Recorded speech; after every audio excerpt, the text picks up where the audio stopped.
미국 주식도 상승, 하락, 방향 투자하세요. 미국 주식 옵션 수수료 계약당 $1, 실시간 시세 최대 6개월 무료, 거래 시 300만 원 혜택까지. 자세한 사항은 이벤트 내용을 확인하세요. 미국 주식 옵션 거래도 역시 키움증권. 지금 바로 신청하세요. 이사회 멤버가 6명이 있어요. 아, 이사회 멤버가? 네, 네, 멤버가 6명인데, 그러니까 일리아 수스케버라는 이분이, 주도를 했죠. 그래서 이 4명이 3대3이니까 4명이 찬성표를 던져야 될 거 아닙니까? 쫓아내려면. 그렇죠. 그래서 여기가 주도를 하고, 먼저 이전에 여기 그레고 브럭만이라는 여기를 먼저 이제 의장 하던 여기를 먼저 내보내고, 그 다음에 여기를 이제 쳐낸 거예요. 그러다 보니까 여기는 이제 그리고 나서 사임을 한 거고, 뭐 이런 상황인데, 중요한 거는, 그럼 왜 그랬냐? 앞서도 이야기했지만, 인공지능에 대한 개발 속도. 그러니까 지금 저번에 개발자 컨퍼런스 때, 얼트먼이 마지막에, 상당히 뭔가 진전이 많은 듯한, 그러니까 인공지능이 상당히 많이 올라온 것 같은, 그러니까 뭔가 된 것 같은 느낌의 이야기를 좀 했거든요. 근데 그러다 보니까 이게 너무 빨리 가고 소위 말하는 오픈 AI가 추구하는 방향, 아니, 그거에 대한 우려를 계속 여기는 하고 있었던 거죠. 그래서 이 세 명을 뭐 어떻게 보면 거의 설득을 해서 저기 누구죠? 마이크로소프트도 못 알아차리게, 이거를 어떤 식으로 해고 통보를 했냐면, 구글 미트를 사용해서 회의를 소집했고, 그래서, 네, 보냈습니다. 그러니까, 마이크로소프트. 비밀리에 할 이유가 뭐가 있을까요? 그러니까, 그래서 이제 뭐, 데나이브스 같은 경우는, 약간 어린이들 포커 치는 거였다, 완전. 뭐, 이런 식으로 이제, 포커 플레이어로 하다가 이제 어린이들이 불장난 지르다가 어른인 마이크로소프트가 뭐 수습했다. 뭐 이런 이야기까지 하는데, 결국 여기 구조가 마이크로소프트는 여기 보시면 밑에 있는, 비영리가 아닌 영리법인에 투자를 한 거죠. 그렇죠. 그러니까 이 사회는 여기 위에 있고, 이런 식의 구조가 되게 복잡하게 돼 있다 보니까, 그런 상황이었고, 만약에 그러니까 중간에 복귀에 대한 이야기가 나왔을 때, 나델라가 분노를 표출하면서, 얘를 복귀시키려고 했죠. 샘 얼트먼을. 복귀시키려고 이제, 했는데, 여기서 거부를 한 거죠, 결국. 처음에는 여기가 이 사회를 물러나고 뭐, 할 것처럼 했지만, 아마, 이 구조에 대해서 이제 좀, 바꿔야 된다는 이사회 구성에 대해서, 그리고 지배구조에 대한 부분을 좀, 그걸 요청했는데 안 되니까 뭐 안 간 거겠죠. 아무래도. 그런 상황이었고. 그래서 그게 근본적으로는 요거는 이제 아까 이야기했던 거니까 넘어가고요. 이겁니다. 그러니까, 일리아 같은 경우는 어떤 거냐면, AGI로 가는 과정이 있잖아요. 네. 그러니까 이 AGI로 가는 과정에 있어서 그러니까 두 가지 학파가 있어요. 그러니까 두 가지가 있어요. 그러니까 의견이. 하나는 그러니까 기존의 뭐 GPT 트랜스포머 아키텍처가 충분히 더 이렇게 데이터나 이런 게 컴퓨팅 파워가 세지면은 이게 AGI를 달성할 수 있다는 거예요. 그래서 GPT-5 정도 되면은 AGI로 넘어갈 수 있다는 게 하나의 주장이에요. 그러니까 이쪽이 소위 말하는 일리아가 지지하는 쪽이죠. 그러니까 이대로 가면 알트만도 거의 그쪽 아닙니까? 아니요. 그러니까 아까 추출에 주도했던 사람. 그 사람이 알트만은 반대파예요. 반대파고. 그러니까 반대편에 이제 이 소위 말하는 오토 회귀형 이 LLM이 추론 능력이 없다. 그래서 인간을 모방할 뿐이기 때문에 이 인간 유니버스에 대한 근본적인 이해가 없어서 이게 미래 버전의 GPT가 결코 AGI가 될 수 없다는 쪽이 있어요. 그러니까 이쪽이 이제 소위 말하는 알트만이나 뭐 이런 쪽이죠. 그러다 보니까 이 안전을 위시한, 그러니까 인간의 안전을 더 봐야 되는 거예요. 그러니까 AGI는 그러니까 인간같이 그 추론, 그러니까 추론 같은 인간의 지능 속성을 보여야 한대요. 그리고 네. 인간과 마찬가지로 자율적이고 주체성을 가져야 되는 게 이 AGI인데 요거에서 좀 차이가 뭐 좀 있는 거죠. 그래서 이거와 관련해서 이제 그 의식에 대한 뭐 철학적 논쟁이 많이 벌어지기도 하고 또 이제 그래서 이 최근에 뭐 나오는 이야기들이 계속 언급되는 게 뭐 챗 GPT 가입이 확대되고 막 GPT-4 터보가 나오면서 이게 이 핵심 그 미션, 그러니까 오픈AI의 핵심 미션이 그 AGI를 안전하게 발명하는 건데 이걸 희생해서는 안 된다. 뭐 이게 그 기본 베이스의 논리거든요. 근데 음, 이제 뭐 여러 가지 이야기가 뭐 있긴 하지만 어쨌든 이게 제일 가장 클 것 같은데 그 새로운 CEO, 그러니까 그 트위치에서 온 새로운 CEO는 또 그게 또 아니라는 또 뭐 이야기 있는데 뭐 정확하게 그 속사정까지는 아직 정확하게 밝혀지지는 않았어요. 음, 근데 결국에는 이 AGI로 가는 이거에 있어서 어떤 의견 차이일 가능성이 가장 크죠. 가장 크다고 보여지고요. 어, 그런 흐름으로 봐서는 당분간은 뭐 이게 어떤 식으로 그 전개가 될지 또 하나는 원래 임시 CEO를 그 미라 무라티라는 그 CTO를 세웠어요. 여자분을. 네, 음, 뭐 아까 프리미에서도 이야기했지만 그 사람 없이는 오픈 AI는 아무것도 아니다라는 멘트를 이제 거기도 이제 거기가 먼저 올렸는지 모르겠어요. 올리면서 아마 그 알트만을 따라서 마이크로소프트로 갈 가능성이 높다. 그러니까 이 인력이 다 빠져나가는 그런 구조거든요. 그러니까 음, 가장 지금 현재 걱정되는 부분이 뭐냐 하면은 이 구글이 지금 빠지는 것도 약간 그런 거하고 좀 연관이 있을 것 같기도 한데, 구글이 제미니가 좀 이렇게 좀 더딘 이유도 사람이 없다는 거예요. 그러니까 이쪽 AI 쪽에 사람을 빨리 이제 많이 채용하고 뭐 이런 게 좀 있어야 되는데, 어, 그런 것도 좀 못한 게 아닌가 하는 생각이 있는 거죠. 그래서 음, 이 마이크로소프트로 이제 샘 월터만이 합류하게 됨으로 인해서 약간 그 검색에 대한 그 지금 지배적인 그게 있는데 그 AI에 최적화된 검색 쪽으로도 아마 뭔가 또 바뀔 수 있겠죠. 왜냐하면 마이크로소프트를 위해서도 일을 좀 해야 되잖아요. 그렇죠. 자체적으로도 할 예, 예. 거지만 그러면은 이 검색 비즈니스가 이제 본격적으로 또 타격을 입을 수도 있지 않을까. 그러니까 이게 지금 그러니까 구글이 기술적인 문제보다는 사람이 없는 것 같다. 인력일 가능성이 크다. 뭐 이런 게 좀 음, 있단 말이죠. 그래서 어떻게 보면은 마이크로소프트가 훨씬 오래된 기업인데 이게 지금 문화 자체가 그 구글보다 좀 더 빨리 움직이는 그런 문화인 거죠. 이게 지금 중간에 뭐 이렇게 해결하려고 하다가 아예 그냥 데려와서 그래서 뭐 지금 또 기대하는 게 결국에는 마지막 차세대 그 마이크로소프트 CEO는 샘 알트만이 아니냐.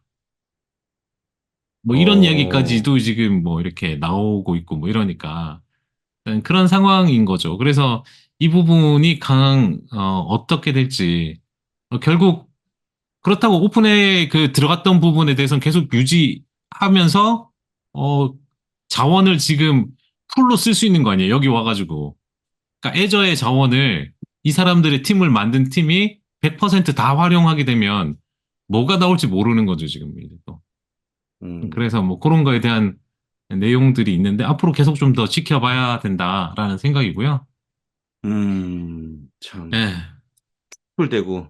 네. 그, 우리가 모르는 또 뭔가 있겠죠? 그죠? 그러니까 처음에는 어, 막 이 약간 샘 멀터만의 뭐 성적인 그니까 뭐 이런 거 있잖아요. 섹슈얼 아, 그 그것도 있어요? 여동생이 뭐 이상한 옛날에 트윗을 올렸는데 어, 어릴 때 이제 그 여동생이니까 오빠가 자기 침대에 올라왔다 뭐 이런 것도 있었고 뭐 그거 어, 아니냐 뭐 이런 것부터 해서 많았지만 어, 결국에는 의견의 그거는 그러니까 그런 걸로 설득을 하기에는 이사회를 설득하기엔 좀 힘들잖아요. 그 그렇죠, 설득은 그렇죠. 아마 저쪽일 것 같고, 근데 약간의 네 명이 이제 뭐, 어떻게 보면은, 약간 불장난을 하다가 잘못, 그런 경우지 않나. 이제 스스로 이제 거의 다 약간, 뭐, 망하는 거 아니냐, 뭐 이런 음, 이야기까지 음, 있으니까. 음, 그러니까 소위 말하는 그, 이 돈을 지원할 때 그 일정 음, 부분 뭐 돈으로 지원한 게 아니라 애저를 사용할 수 있는 그걸로 이제 지원이 된 것도 있거든요. 어, 그거, 그 부분에 있어서 이제 뭐 어떻게 될지는 모르겠지만 일단 뭐 참, 지켜봐야죠. 네, 지켜봐야죠. 하여간 네. 나델라가 중간에 수습을 했긴 했네요. 그죠? 네, 주말 내내 네, 네, 트윗을 또 네. 많이 올리고 뭐 음, 역할을 하려고 지금 많이 했죠. 왜냐하면 마이크로소프트한테는 중요한 부분이기 때문에 그렇죠. 중요하죠. 웬- 중요하죠. 그 이 오픈AI를 통해서 많이 그 모든 게 작업이 됐지 않습니까? 코파일럿 같은 그렇죠. 게 그렇죠. 그런 게 이제 이 향후에 어떤 방향성이 뒤틀려지면 안 되니까 음, 뭐 그랬던 것 같습니다. 근데 잘 해결 능력은 대단한 것 같네요. 기분이. 네. 그러니까요. 네. 그렇게 자, 보시면 될 것. 그런데 네. 의외로 마이크로소프트 주가에 대한 상승을 많이 기대한 것 같은데, 실제 주가는 아까 말씀하신 것처럼 그냥 원래 급락했던 걸 돌려놓은 정도가 근데 뭐 지금 아닌가. 예. 약간 또 지금 마이너스 나네요. 약간, 예, 뭐, 약간 예. 음전해서, 이건 뭐, 실제 이게 기사가 나오자마자 월가에서는요, 오늘 마이크로소프트 사자 보자. 음. 400달러까지 가자는 얘기가 있었는데, 400달러는커녕 369.47, 여기서 끝에 사자를, 369.40을 사자 보자는 건가? 약간 그렇습니다. 근데 이게 예. 이게 지금 시가총액이 어마어마한 그러니까요. 그런 식으로 그런 식으로 하면 누가 안 되죠. 어떤 그 돈이 있어가지고 그렇게 끌어올리겠습니까? 뭐 모든 아니, 그 그건 사람들이 좀 그렇게, 어렵고 뭐 했다 하면 기대가 커갖고, 예, 좀, 그러니까 그렇죠. 예, 내리긴 쉬운데 끌어올리긴 되게 어려워 예, 보니까 뭐 그렇죠. 근데 일단 뭔가 약간의 이제 그 기존에 쓰던 거에서 뭐 좀 음, 새로 약간 또 비용이 들어가는 부분도 있겠죠. 네. 근데 향후 생각하면 뭐 확실히 뭐 헤게모니는 확실하게 진 거죠, 이제. 왜냐면 그럼요. 그 AI로 수익화하는 데 있어서 음, 약간의 이제 그 인류를 위한 이런 부분에서 음, 완전히 음, 마이크로소프트를 위한 뭐 그걸로 바뀌었으니까 음, 네, 좀 지켜봐야 되긴 할 것 같습니다. 음.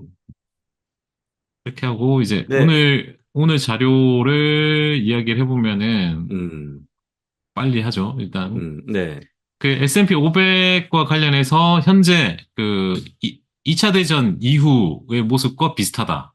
그래서 연말까지 추가 상승 가능하다.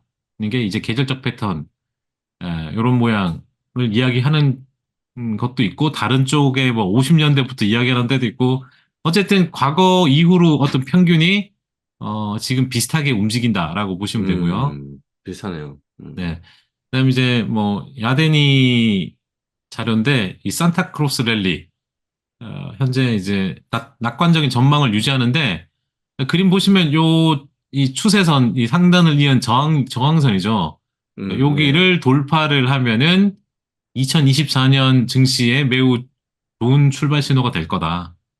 그래서 이 랠리를 펼치기 전에 일단 요거 뚫어줘야 되지 않을까? 뭐 이런 겁니다. 네. 음. 그래야 본격적으로 랠리가 될 거 아닙니까? 랠리라는 게. 요거 못 뚫었기 그렇죠. 때문에. 랠리는 근데 네. 엔비디아에 달려있는 거 아닙니까? 뭐 아마도 아마, 그렇겠죠. 그렇죠, 그렇죠. 네. 예, 뭐또 뒤에 이야기해보고. 예, 예. 네, 4,550선입니다. 그래서 요거 음, 기억하시고. 네. 다음은 그 뱅크 오브 아메리카의 또 사비타. 써있다, 써볼란 말이야. 네. 네.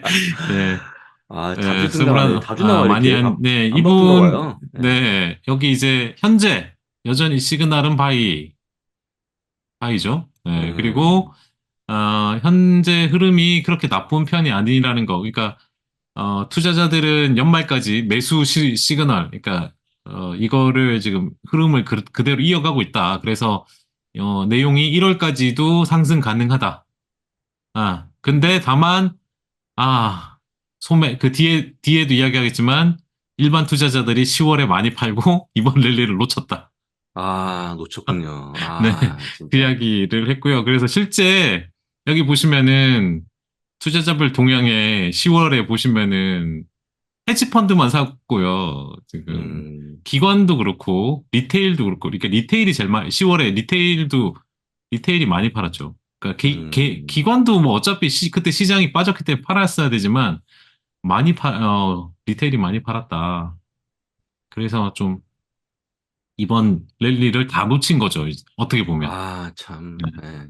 그렇게 보시면 될 것 같고요.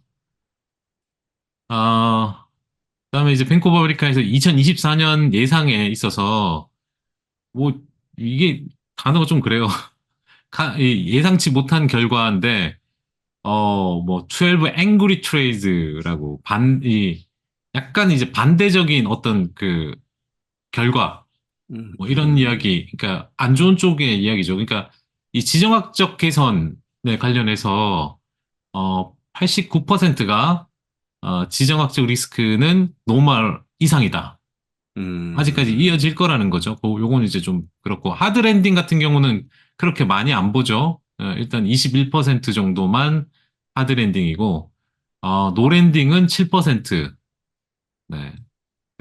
7% 정도 뭐 전혀 예상하지 않는 뭐 이런 거고. 그다음에 그 높은 인플레이션도 6%, 높은 금리도 단기 금리가 이제 높아지는 거에 대한 6% 정도. 아직 뭐 24년에 대한 부분은 상당히 좀 그래도 소프트 랜딩에 가까운 쪽으로 이제 보는 것 같고, 그다음에 이제 이 뭐 본드 같은 경우는 좀 장기 채권에 좀 하이어에 대해서 높아지는 거에 대해서 18%니까 아주 높지 않고요. 그다음에 재정정책 제한에 대해서는 뭐 9% 정도가 너무 제한적이다라고 했고, 일드 커브는 이 평탄화는 수익률 곡선 평탄화는 16% 정도가 이제 뭐 평탄화되는 거. 달러 같은 경우는 12% 강달러. 그다음에 중국과 차이나에 대해서는 차이나를 쇼치는 거에 그러니까 그러니까 두 번째죠. 2위를 차지했는데 이쪽으로 좀 몰리고 있는 거. 그다음에 영국의 아웃퍼폼에 대해서는 14% 정도만 비중 확대고요. 레버리지 아웃퍼폼은 6% 정도. 그러니까 소위 말하는 로 퀄리티, 이 퀄리티가 떨어지는 자산, 그다음에 하이 퀄리티 이쪽 보시면은 6% 정도가 이제 여전히 이제 하이 퀄리티가 높다는 거죠. 로 퀄리티가 하이 퀄리티를 앞설 가능성은 6%밖에 안 되는 거니까. 그다음에 매그니피션트 7에 대한 언더퍼폼 할 확률이죠. 그래서 요거는 좀 여전히 롱 라지캡이 1입니다. 근데 이제 약간 거래는 좀 복잡해질 것 같다. 모스 크라우디드니까 뭐 그런 내용이고요. 그래서 내년에는 큰 기대감은 여기도 큰 기대감은 아직 없는 것 같아요. 뭐 약간 이제 안 좋은 쪽 이야기 비중이 높진 않긴 하지만 그렇다 아주 긍정적인 이야기는 뭐 안 하는 것 같고요. 그 다음에 아까 요거는 아침에 했던 거니까 넘어가고 100%라는 거는 네. 이 100% 나오기가 좀 어려운데 금리 이상 없다는 거 이제 거의 100%니까 네. 이 백자를 보는 경우는 잘 없는데 백자가 나왔다는 거. 백자라는 게 원래 100%가 없는 건데. 그 그죠? 100%가 나와서 보여드렸고, 그 다음에 현재 미국의 보시면 상업용 부동산의 가장 문제가 보스턴 프로퍼티스죠.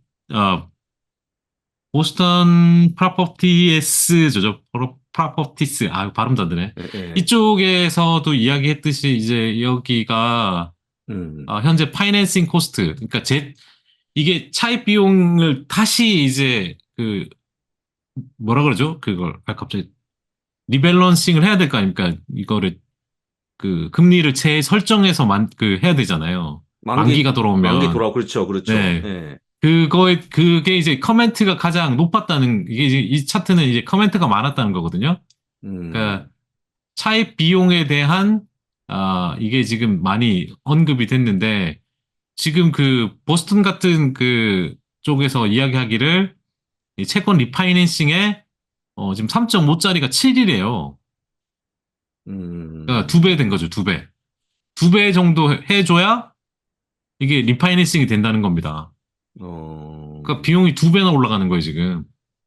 네, 지금 상당히 좀 그럼 향후 상당히 더 어려워질 수 있는 문제되는데요. 네, 예. 그런 내용이 있고 그래서 이제 그리고 그런 거에 있어서 향후에 뭐 인플레이션 같은 경우는 지금 그림에 보시다시피 2%대로 대부분 이제 모아지고 있다. 전제 조건은 갖춰졌는데 음, 2024년 말이 되면은 내년 말이 되면 2025년 인플레이션이 너무 많이 떨어지는 것을 우려해서 빠른 완화 정책으로 대응해야 된다. 음, 예. 그때 너무 이제 너무 급하게 떨어지는 거에 대한 우려를 할 수도 있다고 보는 거고.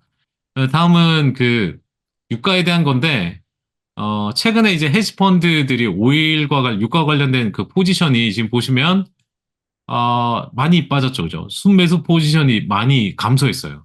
그러니까 여기 지금 18,829계약이 그 빠졌거든요. 단기간에. 네, 단기간에 빠져서 지금 25만 2,261계약이 지금 되어 있어서 6월 이후로 가장 낮은 수준인데 이렇게 이제 포지션을 줄인 이유는 앞서 이야기했듯이 사실 매수가 없는 거죠. 중국 같은 경우가 부진했고 연준의 어떤 그 금리 인상에 대한 의구심이 있었고 공급량도 예상보다 높았기 때문에 그러니까 이제 오펙에서 아마 또 줄이려고 하는 그런 것 같은데 그런 내용 때문에 많이 줄였는데 요런 것 때문에 이제 내년에 유가는 앞서 왔던 포지션이 줄었기 때문에 포지션이 회복될 것 같고 재고도 이제 좀 감소된 상태이기 때문에 요거 그 다음에 그런 이유로 요 지금 이 빨간 흐름이라고 생각할 수 있지만 오히려 80에서 100 사이를 다시 올라올 거라고 이제 골드만에서는 보고 있습니다. 아, 또 올라온다고요? 네. 아, 또 틀리려고요? 예전에 한번 그러니까 디트 틀렸는데 또 틀리려고 그러네. 근데 그때는 너무 높게 잡고 너무 낮게 잡고 그건 틀릴 확률이 없잖아요. 근데 요거는 아, 요건 탈릴 확률 뭐 77이잖아요. 그러니까 예, 그렇죠, 그렇죠. 80만 가도 예, 탈릴 예, 확률이 뭐 예, 예. 거의 없다라고 보시면 되고 그다음에 이제 IT 이야기 좀 하면 데이터 센터 칩 시장 점유율이 뭐 계속적으로 그 엔비디아가 뭐 계속 높아지고 있는 상황이고 그 경쟁자인 둘은 계속 떨어지고 있는 상황입니다. 그래서 엔비디아에 대해서는 그렇게 걱정할 게 없지 않을까라는 생각은 듭니다. 그래서 그 또 뭐 데스크탑 GPU 같은 경우도 이제 여전히 80% 이상은 유지하고 있고요. AMD가 조금 올라오고 있는데 크게 뭐랄까 위협할 정도로 치고 있진 않고 CPU는 이게 좀 과거 이제 작년 같은 경우는 많이 떨어졌거든요. 그 인텔이 그래도 좀 회복했어요. 지금 보시면 AMD가 확 떨어져가지고 그러니까 서버 쪽에 더 신경을 쓴 건지 이 개인 PC 쪽의 그 CPU의 점유율은 약간 이제 엇갈리기 시작한 거죠. 다시 회복하고 다시 떨어지고 이런 모양을 보였고요. 그다음에 데이터 센터는 그 AMD가 좀 많이 올라오고 있죠. 인텔이 좀 떨어지고. 그러니까 그 AMD에서는 이제 데이터 센터 CPU에 좀 많이 신경을 썼다라고 보시면 될 것 같고. 요거는 한국 중앙일보에 나온 건데 그 HBM4에 한국요? 대해서 이제 HBM4를 내놓을 거래요. 그 하이닉스가. 그러니까 하이닉스가. 근데 어떻게 내놓느냐? 여기 보시면 메모리 HBM이 옆에 들어가 있죠. 옆에 이렇게 쭉 그 단을 쌓아서 세우고 여기를 뚫어가지고 엣지 뚫어가지고 이렇게 연결하는 건데 그래서 기판 이렇게 돼 있는 건데 자기들이 보니까 이 GPU에다 여기 공간이 있으니까 요 같은 공간에다 해도 된다. 예, 요런 식으로. 그러니까 이게 지금 여기가 HBM 요 이렇게 양옆으로 되어 있잖아요, 두 개가. 근데 이렇게 한쪽으로 몰아서 쓰고 나머지는 이제 다른 쪽에 응용할 수 있는 거죠. 그럼 이게 공간이 높이는 높아지지만 공간이 좀 남게 되는 거죠. 그러니까 그런 부분은 좀 좋아질 수 있는 거라서 어떻게 보면 영향력이 좀 더 커질 수 있는 거예요. 뭐 엔비디아랑 뭘 하든 메모리 반도체 기업이 뭐 좀 영향력이 좀 더 커질 수도 있겠다는 생각이 들고 자, 그다음 이제 엔비디아에 대한 실적에 대해서 네. 예, 뭐 언급을 한 그 회사가 하나 있는데 여전히 이제 좋게 보긴 합니다. 음. 올 하반기부터 해서 내년까지 성장 모멘텀이 이어질 수 있고 향후 두 개 분기, 그러니까 앞으로 이제 그 나올 4분기, 내년 1분기까지 매출 상승도 견인할 수 있다. 그리고 뭐 중기, 미디엄 텀, 그러니까 중기 동안 뭐 어느 정도일 정확하게 뭐 미디엄 텀에 어느 정도일지는 모르겠지만 이 경쟁 업체가 없는 것으로 자기들이 조사하니까 나타나고 있다. 그래서 음. 약 수십억 달러의 매출 기회가 있으니까 걱정은 좀 안 하는 것 같아요.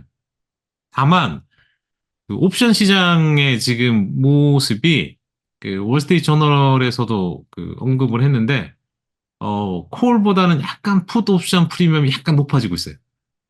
그래요? 주가가 좀 올라서 그런지 약간 음. 이제 풋 옵션 프리미엄이 좀 더 많이 올라간다. 이렇게 좀 보면 될 음. 것 같고요. 요건 아까 했으니까 넘어가고. 그다음에 팔란티어는 아마 거의 확정적인 것 같아요. 그 기사가 나와서 네. 아예 뭐 그냥 이 기사에 그냥 US 스파이 테크 펌 팔란티어라고 네 이제 그 핵심 역할을 준다고 이제 계약한다는 음. 거죠. 예. 그래서 뭐 그런 게 있어서 아마 20달러 넘어가는 것 같고 음. 이게 끝났네요. 제가 뭘 하나 스노우. 스노우. 스노우플레이크에 대해서 시티에서, 음. 이번에 저길 따라다녔대요.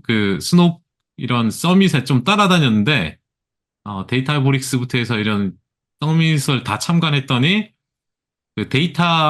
현재 데이터 뭐 데이터 전쟁이 일어나고 있는데, 스노우에 대한 긍정적인 생각을 가지게 되었다. 라고 하면서, 현재 이 하둡에서 이런 이쪽으로 마이그레이션 이전이 계속되고 있는 대규모로 이전되고 있는 거에 주목했다. 음. 그래서 이제 이 클라우드 쪽으로 이제 다 옮겨오는 거에 대한 뭐 이야기를 했고, 가장 중요한 이 최적화에 대해서는 자기들이 봤더니 계속 중이긴 한데 최고 수준에 도달했다는 징후를 봤다는 말들을 들었다. 뭐 이거예요. 그러니까 이제 피크 치고 이제 빠진다는 거죠, 최적화가. 그러니까 그런 음. 말을 들었기 때문에 약간 긍정적인 부분이고, 또 하나는, 이 고객 중에 이제 큰 규모의 계정이라니까 뭐 거대 기업들이겠죠. 이런 데는 현재 뭐 데이터브릭스하고 스노우플레이크를 같이 쓰는 그런 증거들을 많이 봤다. 음. 그래서 뭐 데이터브릭스는 어차피 뭐 비상장이니까 여기 또 이제 젠 AI 쪽 뭐 이렇게 선두권에 있고 뭐 좀 되게 빨리 나가고 있는데 스노우플레이크도 스노우파크 컨테이너 서비스하고 뭐 네이티브 앱 뭐 이런 쪽으로부터 해서 지금 계속 파트너들로부터 이제 좋은 소식이 들려오니까 뭐 그렇게 긍정적으로 본다 뭐 이렇게 이야기하고 있습니다.